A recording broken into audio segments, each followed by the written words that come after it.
عالم اسلام میں امامت کا تصور ہے اور کسی حد تک اہل سنت ان 12 اماموں کو اپنا امام مانتے ہیں، مگر وہ کہتے ہیں کہ جن معنوں میں تشیع امام مانتے ہیں ان معنوں یعنی معصوم سمجھنا، اللہ کے رسول اور انبیاء منصوص من اللہ سمجھنا. منصوص من اللہ اور معصوم کی جو حیثیت ہے، اس کو ماننا کیوں ضروری ہے؟ دیکھیں سب سے بڑی بات یہ معصوم کا نہیں ہے، سب سے بڑا ہے منصوص من اللہ، کہ اللہ نے چنا ہے.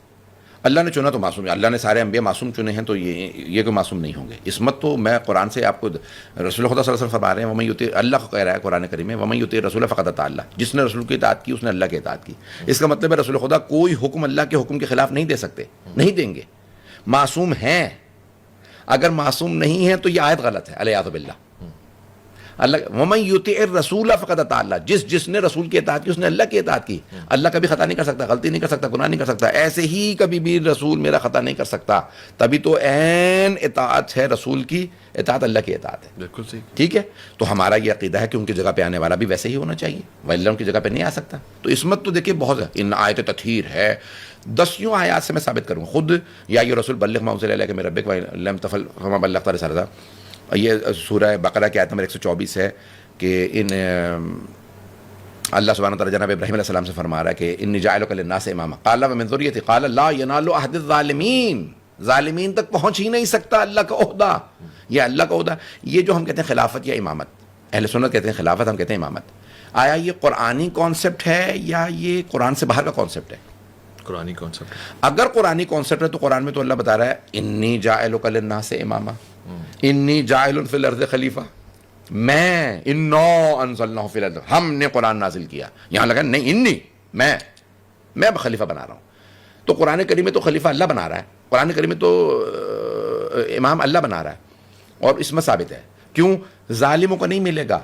ظلم اللہ پہ بھی ہوتا ہے. ان الشرک لظلم عظیم. صحیح. شرک کرنا اللہ پہ ظلم ہے. دوسرے انسان پہ ظلم ہوتا ہے، واضح ہے. اپنے نفس پہ گناہ، اپنے نفس پہ ظلم ہے. یعنی کسی بھی ظالم یعنی کسی گناہ گار کو نہیں ملے گی. جو گناہ نہ کرے پوری زندگی وہی تو معصوم ہوتا ہے. بالکل ٹھیک. تو اس کا مطلب ہے معصوم. یہ تو دیکھیں یہ بحث سب سے بڑے منصوص من اللہ. میں ایک اور بھی دلیل دے دوں اس کے اوپر، دینے لے بہت ہے. سارے انبیاء علیہ السلام کے اوصیاء اللہ نے چنے. صحیح. آدم یہ آپ کا وصی ہے، یہ آپ کا جانشین ہے. اب آپ اسے خلیفہ کہہ لیں، امام کہہ لیں، نبی جو بھی کہہ لیں. حضرت آدم علیہ السلام سے کہا یہ آپ کا، حضرت نوح علیہ السلام سے کہا یہ آپ کا جانشین، ابراہیم یہ آپ کا جانشین، اسماعیل یہ آپ کے جانشین، اسحاق یہ آپ کے جانشین، یعقوب یہ آپ کا جانشین. سارے انبیاء کے اللہ نے چنے. قرآن کریم کی آیت ہے وَلَن تَجِدُوا فِي سُنَّتِ اللَّهِ تَبْدِيلًا. تم اللہ کی روش میں کبھی تبدیلی نہیں پاؤ گے. جب اللہ کی روش میں کبھی تبدیلی نہیں آئے گی تو پھر یہاں پہ استثناء کیوں ہو گیا؟ رسول خدا کے اوصیاء اللہ نے امت پہ کیوں چھوڑ دیے؟ اللہ ہی چنے گا. منصوص من اللہ ہے. شیعہ عقیدہ یہ ہے کہ جب سارے انبیاء علیہ السلام کے جانشین اللہ نے چنے تو رسول خدا کے جانشین بھی اللہ چنے گا. امت کو کوئی حق نہیں ہے، اللہ نے چنے. جب سب کے 12 تھے تو رسول خدا کے بھی 12. وَبَعَثْنَا مِنْهُمْ 12 نقیبا. 5واں سورہ 12ویں آیت سورہ مائدہ کے اندر آیت ہے کہ ہم نے بنی اسرائیل میں 12 نقیب بھیجے. جناب موسیٰ کے 12، حضرت عیسیٰ کے 12 حواری.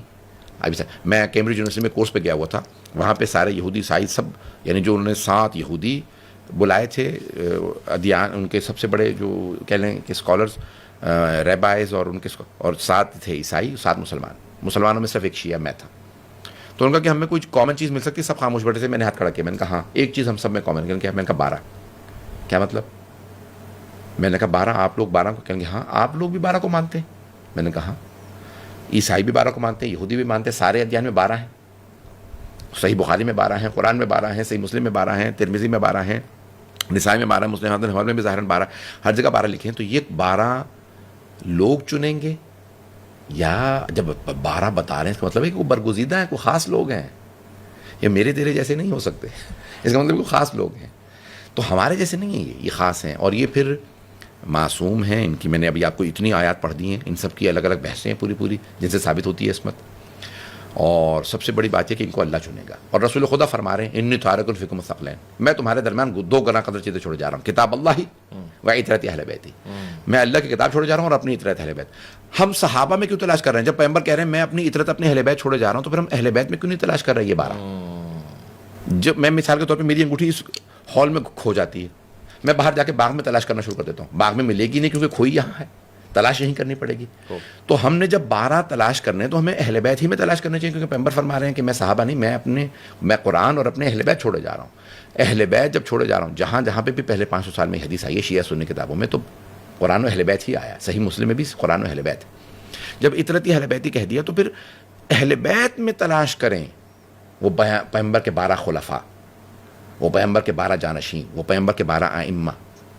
ٹھیک ہے, مان لیتے ہیں قبلہ اتنا ضروری سوال یہاں پہ پیدا ہوا ہے کہ اگر ان 12 کو اپنا امام بنا لیں گے تو فائدہ کیا ہوگا؟ یعنی دنیا اور آخرت کی بات تو ٹھیک ہے, مگر نظام اسلامی میں فائدہ کیا ہوگا؟ سب سے بڑی بات یہ ہے, دیکھیں مثال کے طور پہ میں دیکھتا ہوں کہ ایک آدمی چوری کر رہا ہے, میں جا کے فوراً اس کا ہاتھ کاٹ دیتا ہوں. میں نے دیکھا ایک آدمی نے قتل کر دیا, میں نے اس کو جا کے گولی مار دی. میں نے دیکھا ایک صاحب جو ہیں وہ قانون توڑ رہے ہیں, گاڑی انہوں نے سرخ لائٹ سے نکال دی, میں نے فوراً جا کے شیشے توڑ دیے. آپ کہیں گے مولانا آپ رپورٹ کریں, یہ پولیس کا کام ہے, ادارے موجود ہیں, عدالت موجود ہے, عدالت کا کام ہے. ایک آپ نہ جج ہیں, نہ قاضی ہیں, نہ حکمران ہیں, نہ پولیس ہیں, نہ مقننہ ہیں, نہ کیا ہیں آپ؟ ایک عالم دین ہے. یہ تھوڑا آپ خود سڑک پہ جا کے ہر قانون نافذ کرنے لگیں گے. جس کو تنفیذ کا اللہ نے حق دیا ہے اس کو ہٹانا سب سے بڑا گناہ ہے کبیرہ میں. اللہ نے جس کو تنفیذ اسلام کے نافذ کرنے کا, تنفیذ کا حق جسے اللہ نے دیا, اسے چھیننا سب سے بڑا گناہ. کیوں؟ یہ اس پہ ظلم بھی ہے اور اللہ پہ ظلم ہے کہ جس کو تو نے چنا تھا ہم نے اس کو معزول کر دیا, ہم نے اس کو محروم کر دیا اس کے حق سے.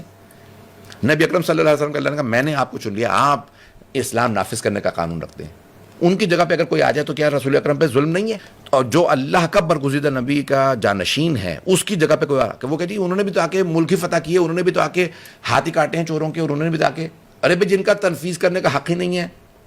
مگر حدیث کہہ رہی ہے کلکم رائن و کلکم مسئول عن رعیہ, تم میں سے ہر کوئی ذمہ دار ہے, ہر کوئی جواب دے, اور ہر کسی کو مبلغ اسلام بنایا. یعنی اس کا مطلب ہے ہر آدمی خلیفہ بن سکتا ہے, ہر آدمی امام بن سکتا ہے, ہر آدمی نبی بن سکتا ہے, ہر آدمی نہیں. غلط ہے یہ.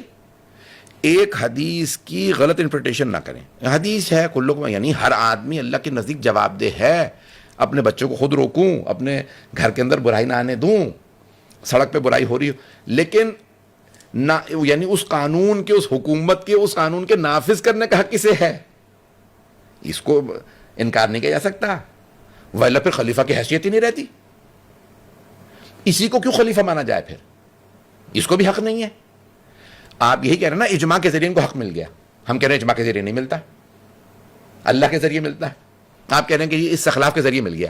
جب میری پہلے پوزیشن ثابت ہوگی کہ میں خلیفہ ہوں تو میں استخلاف کروں گا نا, میں ہوں, میں آپ کو بنا رہا ہوں, میرا اپنا ہی ثابت نہیں ہے. مان نہ مان میں تیرا, میں خود میں نبی ہوں, میں نے آپ کو نبی بنا دیا. او بھائی تو جب نبی ہے بھی تو اللہ بنائے گا تیری جگہ پہ نبی.